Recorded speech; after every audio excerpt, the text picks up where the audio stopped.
There comes a silent moment in life, a moment many people run from, when you sit with yourself and realize that nothing brings you joy anymore.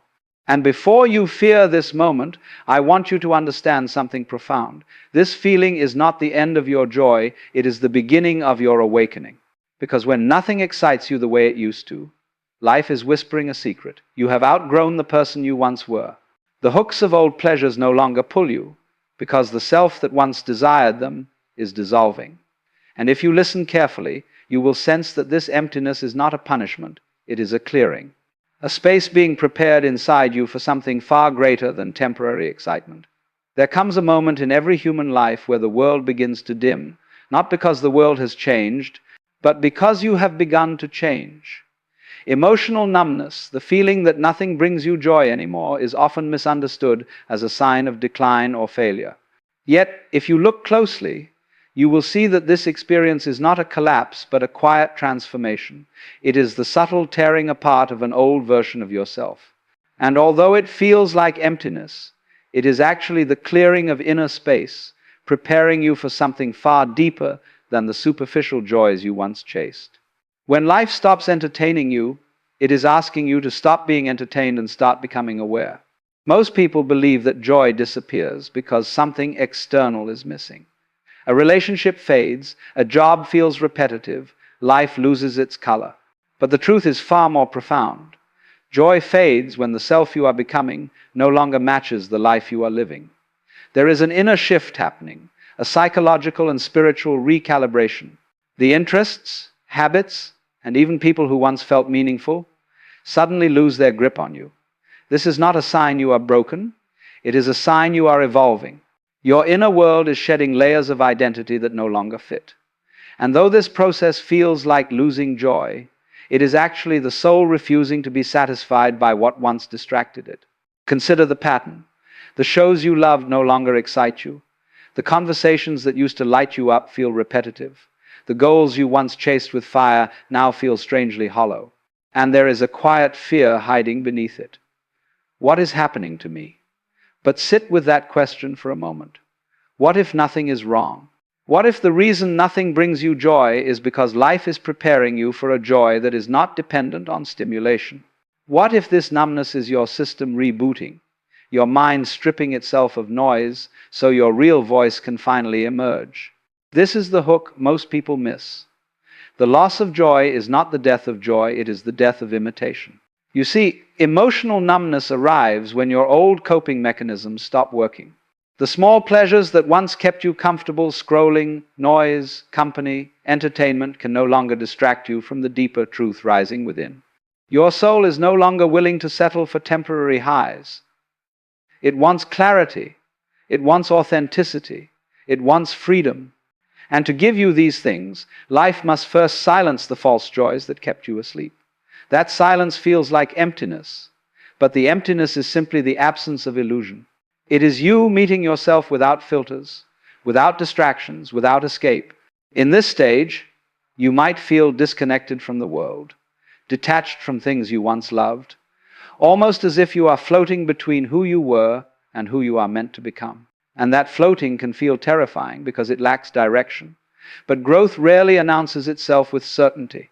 It begins with discomfort, confusion, and a sense that the old you has expired while the new you has not yet formed. You are in the in-between, a sacred space where the mind feels lost but the soul feels quietly alive. And if you listen closely, beneath the numbness, you will sense a subtle pull, a gentle calling, a desire for depth, meaning, truth. This emotional numbness is not your enemy. It is your guide. It is life gently saying, look deeper. For the first time, you are not chasing joy, you are questioning it. You are no longer satisfied with surface pleasures. You want something real. And this desire for authenticity is the first spark of awakening. When nothing brings you joy anymore, it is because false joy has died within you. What comes next is a joy that you do not chase, a joy that does not fade, a joy that rises from the quiet center of your being. And this transformation begins right here, in the space where everything feels empty, because in that emptiness, the real you is finally ready to emerge. There is a moment in life when you begin to notice something unsettling. The things that once thrilled you no longer hold the same power. The achievements you chased now feel strangely silent. The possessions you once admired gather dust, and even praise something you once longed for no longer lands the way it used to. This is the quiet collapse of stimulation, and although it feels like a loss, it reveals a deeper truth about your inner world. We live in a culture built on constant noise, constant reward, constant distraction. And for a long time, these things create the illusion of joy. But stimulation is not fulfillment. It is only a temporary spark, a brief flash of light that dies as soon as the source disappears. And when the spark fades, you are left in the dark with the echo of your own unmet self. Think about how often people chase something, a new purchase, a new relationship, a new achievement, only to feel empty shortly after they attain it. The cycle repeats endlessly: desire, pursuit, excitement, and then silence. This silence is the moment most people fear, so they immediately chase the next thing. More noise, more distraction, more stimulation. But the silence is trying to tell you something profound. The joy you thought you felt was borrowed, not born from within. And when you depend on borrowed joy, you become addicted to the chase rather than the experience. You look for highs instead of meaning. You confuse excitement with happiness. You mistake escalation for evolution. And though the world applauds your achievements, inside you feel a growing hollowness that cannot be explained away. This is where the truth becomes unavoidable. The stimulation you chase can no longer keep up with the person you are becoming. Your soul is evolving faster than your habits. The life you built around external reward is too small for the depth awakening within you. And so the very things that once delighted you now fall short, not because they have changed, but because you have. This is the hook hidden behind your numbness. The collapse of excitement is not a failure. It is a signal that you are moving beyond the surface of life. You are beginning to crave something deeper, something more permanent, something that doesn't vanish the moment the thrill fades. Stimulation works like a spotlight. It highlights the moment, but it never illuminates the whole room. Fulfillment, on the other hand, is the sunrise. It reveals everything and asks nothing in return. When you rely on stimulation, your joy is conditional. It depends on events, on people, on timing, on dopamine. But when joy arises from inner fulfillment, it is unconditional. It radiates quietly, steadily, without needing triggers. You no longer need excitement to feel alive. You no longer need noise to feel present. You no longer need accomplishment to feel worthy. Instead, you begin to experience life from a deeper center, one that cannot be shaken by the rise and fall of external circumstances. So when stimulation loses its power over you, do not panic. Recognize it as a sign that your consciousness is expanding. You are becoming harder to please, not because you are broken, but because your soul refuses to settle for cheap substitutes. You are becoming aware of the difference between real joy and temporary distraction. And though this stage feels like emptiness, it is actually a detox of the mind and spirit. The illusions that once entertained you are dissolving, leaving space for something more authentic to grow. In this quiet inner shift, you might feel disconnected from the world, unsure of what still holds meaning. But beneath this uncertainty lies a new foundation, forming a foundation built not on stimulation but on presence. The more you detach from shallow pleasure, the more you open yourself to profound fulfillment. And when this fulfillment begins to rise, you will understand why the old joys faded. They were too small for the person you were meant to become. There comes a time in life when the world you built around yourself begins to quietly fall apart. Not in dramatic explosions or sudden collapses, but in subtle dissolving. Old interests fade, familiar routines lose meaning, and the joys that once defined you no longer feel like home. Most people panic when this happens. They think they are losing themselves. But the truth is more profound. You are not losing yourself. You are losing who you were never meant to be. Life, in its own mysterious and often uncomfortable way, begins to peel back the illusions you spent years constructing. And although this process feels like confusion, it is actually the first movement toward authenticity. You see, human beings are remarkable at creating identities based on expectation, family expectations, cultural expectations, social expectations. You shape your personality around what you believe others want from you. You choose your ambitions not from your own desire, but from the applause you hope to receive. You chase achievements to prove your worth, relationships to feel complete, and possessions to appear successful. But beneath all these layers lies a self you rarely meet. And that hidden self has its own voice, its own truth, its own purpose. When life removes your illusions, it is trying to help you hear that voice again. It is guiding you back to the person you were before the world told you who to be. Illusions arise because they feel safe.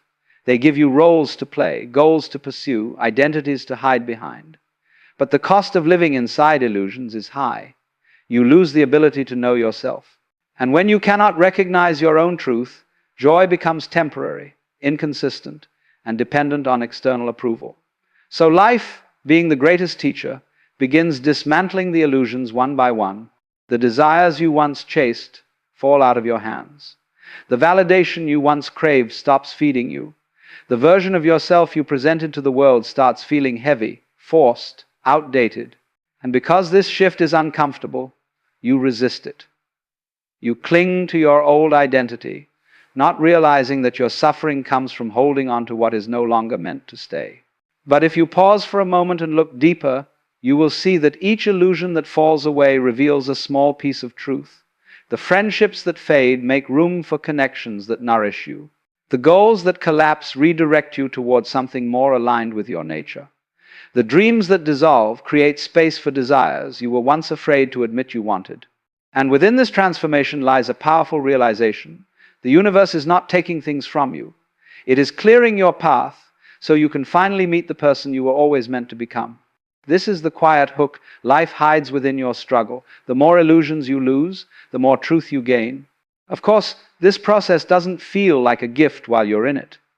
It feels like emptiness, like standing in a room where all the furniture has been removed. You look around and see only space, and the mind panics because it cannot define itself through emptiness. But emptiness is not the end of your story.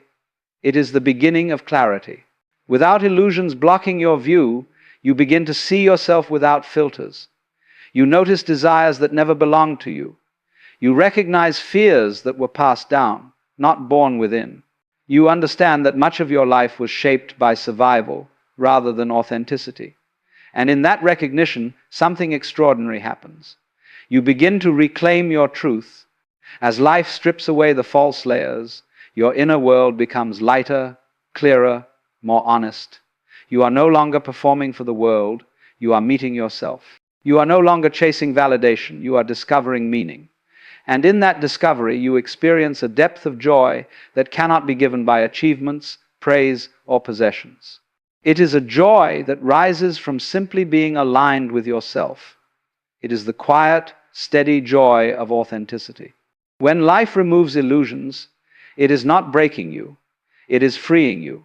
And though the process feels like loss, it is actually a return to your own essence, your own clarity, your own truth. And once you reach this depth, joy no longer becomes something you search for. It becomes something you naturally embody. There is a quiet turning point in life when you stop being moved by the things that once electrified you. The rush of achievement fades quickly. The praise of others loses its sweetness. And even the dreams you once chased with such intensity begin to feel strangely distant. At first, this shift feels alarming. You wonder if you've lost your passion or if something inside you has broken. But if you listen carefully, beneath the emptiness lies a deeper truth. You are beginning to return to yourself. Presence, not achievement, is what restores real joy. And life will keep guiding you back to this truth, even if it must dim every superficial pleasure along the way. For most of your life, you've been conditioned to believe that joy must be earned. You're taught that happiness is a destination waiting for you after enough success, enough approval, enough effort. And so you run. You chase goals, pursue recognition, and try to build a version of yourself the world will applaud. But in this relentless pursuit of becoming someone, you lose sight of the simple miracle of just being. You sacrifice presence for progress, calm for ambition, and inner peace for outer validation. This is why your joy fades. It becomes dependent on something outside of you. And anything external is always temporary. The moment the applause stops, the high dissolves. The moment the achievement fades, so does your happiness. And life, in its quiet wisdom, eventually refuses to let you continue this cycle. There comes a moment when the universe subtly disrupts the rhythm you've lived by. The dreams you once romanticized no longer feel alive. The accomplishments you once celebrated now feel like empty milestones. Even the goals you thought would complete, you begin to lose their magic. This is not the end of your joy, it is the end of your dependence on anything that cannot sustain it. Presence steps in when achievement can no longer carry you, and this shift, though uncomfortable, is profoundly liberating. It teaches you that joy is not found in arriving somewhere, it is found in being fully here. Presence is not something you chase, it is something you allow. It is the quiet awareness that appears when the mind stops striving for the next moment and returns to the one it already has. When you start living from this awareness, everything changes. A simple breath becomes meaningful. A walk becomes nourishing. A conversation becomes genuine. The world softens, not because it changed, but because you finally began to see it. And this is where the hook of life reveals itself. The joy you were searching for outside has always lived inside you, waiting for your attention. The reason presence restores joy is simple. It reconnects you with the parts of yourself the world made you ignore. When you slow down, you begin to notice your inner world again. You notice your thoughts, your emotions, your desires. You see where you've been forcing yourself to fit into expectations that never aligned with your spirit. You notice how often you've abandoned your own needs to meet the demands of others. You realize that joy cannot survive in a life where you are not truly there. Presence brings you home to your breath, your body, your truth. And once you experience this inner homecoming, you understand why achievement alone could never satisfy you. Achievement can sharpen your image, but only presence can nourish your soul. Achievement creates moments of excitement, but presence creates moments of peace. Achievement impresses others, but presence reconnects you with yourself. This is the quiet revolution happening within you. The shift from living through the eyes of the world to living through the awareness of your own being. When presence returns, joy begins to flow naturally again. Not the explosive joy of external highs, but the warm, steady joy of inner alignment. A joy that doesn't depend on outcomes, timing, or recognition. A joy that cannot be taken from you because it is not attached to anything outside of you. This is the joy you've been searching for without realizing it. And life has led you directly to it, not by giving you more, but by stripping away everything that distracted you from yourself. When you learn to live in presence, joy becomes your natural state, not a reward. It becomes the quiet glow beneath every moment, the soft pulse of your awareness, the calm truth that you no longer need more to feel whole. Presence restores joy because presence restores you. So remember this, the absence of joy is not a void, it is a doorway. Walk through it with awareness, and you will discover a version of yourself you didn't know you were capable of becoming. A self that is grounded, clear, alive.